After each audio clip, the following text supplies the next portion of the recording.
Solar, good afternoon. Ayan, dito tayo sa ating solar panel no, sa bubong. Ayan. So meron tayo ditong 8 pieces na 620 watts. Ayan, sa 4 kilowatt something yung kanyang capacity. Ayan, so share ko lang sa inyo no, meron tayo ditong panel na actually ito yung panel na basag dahil ito ay dapat na install natin sa kliyente natin. Ang nangyari, pagdating sa site, ito basag siya, so hindi ko alam kung saan siya nabasag, sa biyahe ba or sa bago pa lang ikarga. Hindi ata napansin ng mga kargador ng sa supplier. Ang nangyari, pwede naman, wala namang problema kasi willing naman si supplier na palitan ito, no? Ang problema lang syempre shipping fee, yung cost nun sa akin din, charge sa akin, charge din sa akin yung pabalik.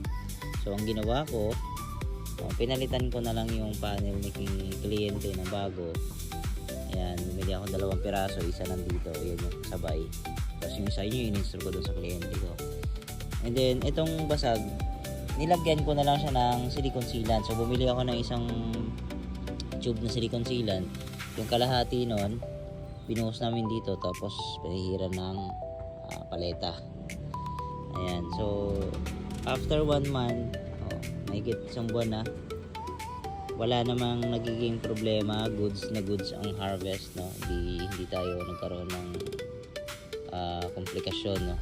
Komplikasyon sa ating harvest, walang naging problema, goods na goods. Ayan, so worth it guys, kasi kung papabalik mo pa yan, hassle pa. Ayan. And then nung time kasi na yun, walang available na 620 na ganitong brand dun sa supplier, so natagalan ako. Ginawa ko, naghanap ako sa mas malapit na kahit medyo mahal,